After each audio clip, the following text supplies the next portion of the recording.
This week on the Mouse Minutes podcast, Whitney and Jordan buckle up at Test Track in EPCOT. Did you know you could technically go home from your Disney vacation in a brand new Chevy Camaro? Only at Walt Disney World.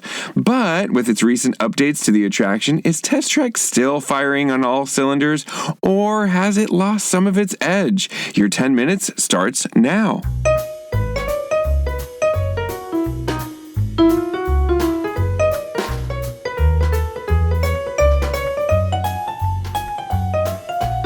Hello and welcome to Mouse Minutes, where we rate Disney experiences on a classical grading scale in 10 minutes or less, or your podcast is free. I'm your co-host, Jordan. And I'm your other co-host, Whitney. And Whitney, today we are grading another classic 3 weeks in a row. What has gotten into us in 2026? We are grading Test Track in EPCOT in Walt Disney World in Florida. Yeah. And we do all this to help you decide if it's a hit or if it's a skip for your next trip. All right, Whitney, can you give us a little bit of background on Test Track 3.0 in Walt Disney World? Okay, so let's take it back to where it all started. Test Track 1.0 opened March 17th, 1999. Whoa. Replaced the World of Motion. Then it closed down and reopened as a redesign in 2012. Now, originally it was premiering GM Motors, right? Okay, Then it went to Chevrolet. General Motors. Then it went to Chevrolet, which is underneath the umbrella of General Motors. Yeah, I wonder if they were at that point. I don't know, but yeah. Either way, Chevrolet was what was on display, right? That's what they were. Everything was Chevrolet in there. And then July 22nd, 2025, GM comes back. They are the umbrella sponsors again. The star of the show.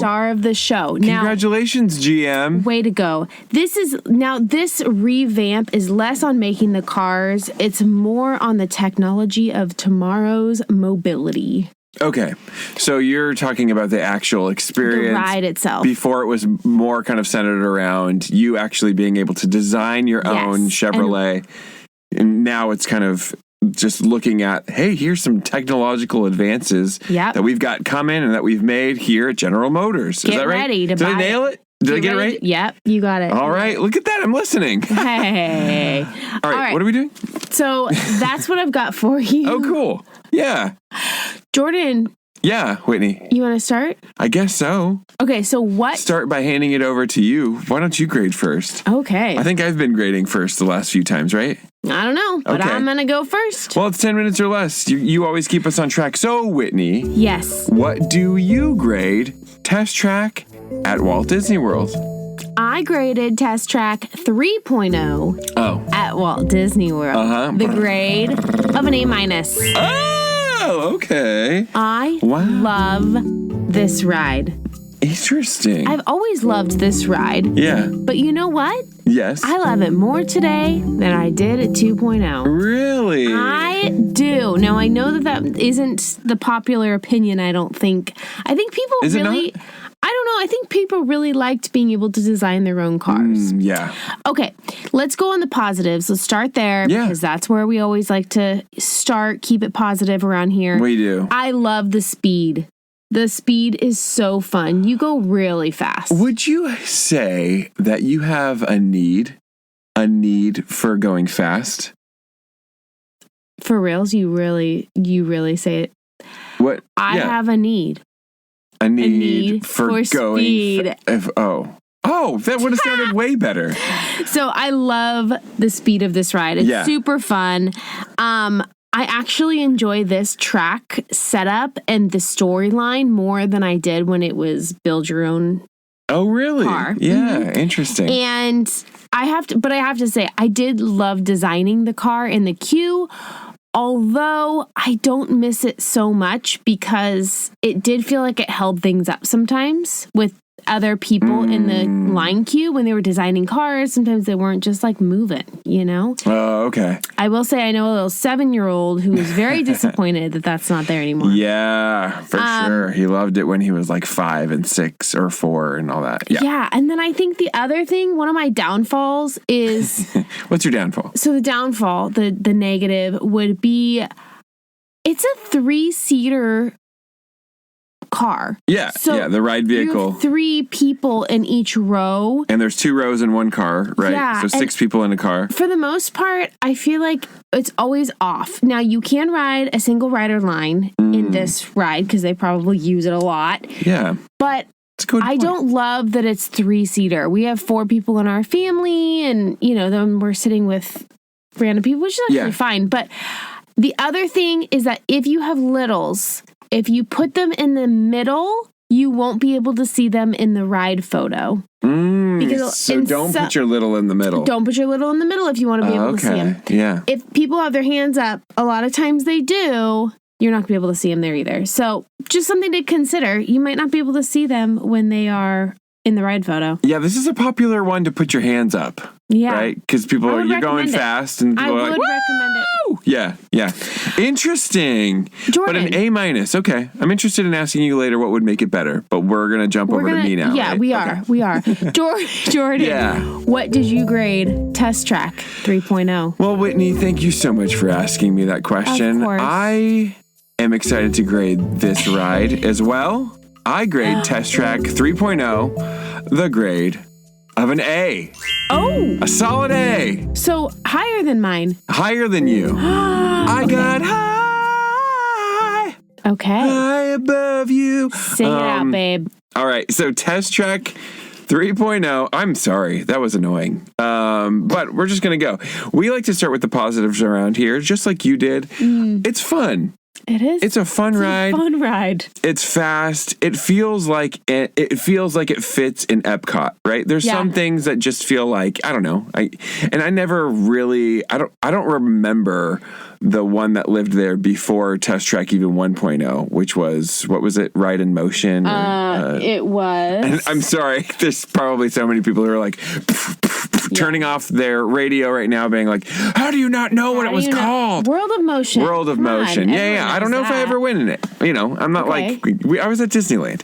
But anyway, it's fun to go fast. And I love this ride. It's enjoyable whether you're a kid, whether you're an adult, or you're a kid at heart.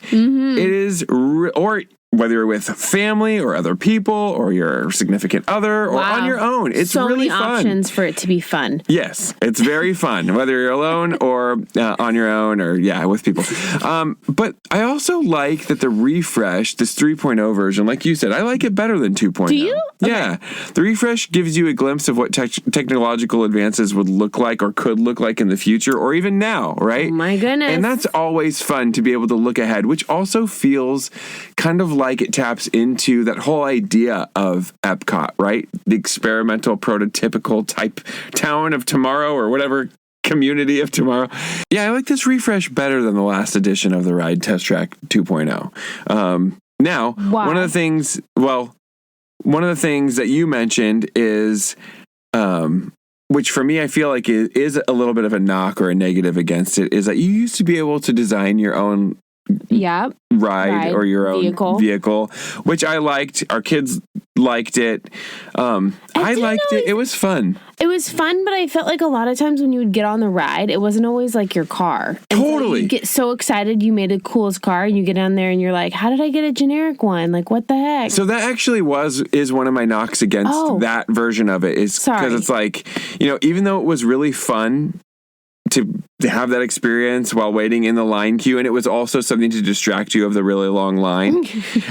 It was never really clear as far as, then am I racing my car? How did my car do? Yeah. Did it win? How can I make it better for next time so I can win? I don't know. Rigged? Yeah. I mean, but the part, I felt like it is a little bit of a bummer to not have something like that that's a little more interactive. I'm actually surprised that they didn't add more or different type of interactive stuff in the line queue. Although it is cool to see some of their kind of ride vehicle concepts of the future while waiting in line. Yeah. It just feels like there should be a little bit more interaction, especially because this can be a long line, which it is also one of my other knocks against it, is that this can be a really long line. But so, do you think it deserves it? A long line? Yeah. Yeah, totally. Yeah. It's worth it. It's worth it, for sure. But, you know, I think it's worth... is it worth it to wait in line? Should you skip it or hit it on your trip? Definitely hit it. It's definitely a hit, for sure. If it's open. Now, on that note, one of the things that I think is important for strategizing for your next trip is that this is a good ride to rope drop. Yeah, for sure. There are a few rides that will be popular for rope drop at EPCOT. This is definitely one of them, but I think it's worth being. Even if you're rope dropping and you're towards the back of rope drop, you're still only going to wait maybe 45 minutes max. Yeah, and I think, but here's the catch. If you're not there in the first group or the first wave of rope drop, just wait, because it's going to get extremely long. Do you know what I'm saying? Yeah. If and then let those people who rope dropped it kind of clear out, and then like try around lunchtime. Yeah. Because if you are not there for rope drop, then it's like, just wait. If you do not have early entry, just wait. Yeah. Right? I also really like riding this ride during fireworks. You know, we always talk about kind of strategizing. If you're not a fireworks person or family, Pearson, then go ride some rides that you wanted to ride, but you didn't want to wait in a long line. This is one of those, especially because you have that portion where you go outside and you might get lucky enough to hear and see some of the fireworks while you're riding it. That's which epic. is always epic. That's always fun. So, and then the fact that you can actually buy a car in this attraction is not actually true. You can't buy a car, but you can. It looks like you can. They even have salespeople there. That's right. And you can talk to them, and they're not pushy at all, but you could talk to them, and I think you might be able to kind of set up a deal, but not necessarily have a deal and then drive one off the lot. Oh, gosh. Can you imagine? Yeah. You're like, I bought my Camaro at Disney World, which is really, again, a really unique experience. You definitely see kids who try to like go into the Corvette or go into some of these nice cars. No touchy. Yeah. Well, you can touch, just, not too much. You don't like lean on them or sit on them or crawl on them. Excuse me, 4-year-old, do not lean on the car. Yeah. But it is fun. That's a unique experience. Obviously, it's a billboard and it's basically a commercial for GM. And it's great. We love it. I love it. It's and so Chevy cool. and stuff. But it is a unique experience. But that's it. I like this ride. So you would hit it. For sure. This is one that like you do not want to skip. If I was just going to Disney World for the first time, I would absolutely hit this ride. I would hit this ride every time. Well, and even when we go, we don't hit it every time. But if the line is short enough, we're like, definitely let's run a test track. I feel like on average, it's usually around 70 minutes, right? Would you say 70 plus? Yeah. So if you can find it dip below that, it's probably a good time to ride it. For sure. Right? Or would you suggest actually buying a pass for it so that you don't have to wait in line? You can do that. You can also try single rider. Now, sometimes single rider doesn't make a lot of sense because it takes a long time, but since it's a 3-person like line, since it's a 3-person ride vehicle, often they're bringing in that extra person. So that is something to consider. Awesome. What would make it better for you, Whitney? I think if there was interactivity, like somehow, I think that would be fun. Yeah. And I almost wish that it had 4 people in it instead of 3.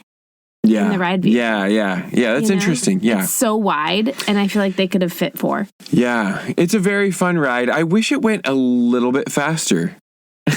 At the end, because it shows you how fast you're going, and you're like, I feel like I'm going so fast, and then you're like, I'm going like 60 miles per hour. Yeah. I mean, that's not that fast, especially for a car. It is. Well, you ride motorcycles. Some of us don't. Yeah, but then also another thing is I really liked that we went on this when we took our daughter for the first time. She's 4.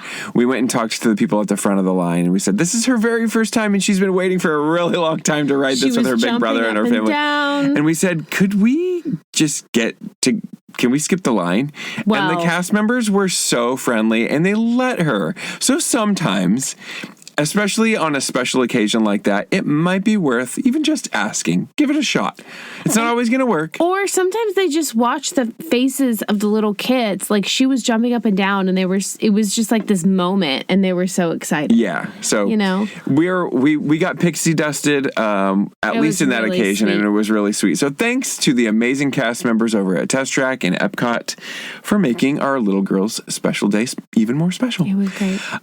That's all I've got, Whitney. It's a hit for me. It sounds like it's a hit for you. Yeah. Can you bring us home, baby? Okay, we are over on Instagram at Mouse Minutes Podcast. Make sure you're also on YouTube and subscribe so you can get these in video format. And we'll see you guys next week. Goodbye. Goodbye, goodbye, goodbye.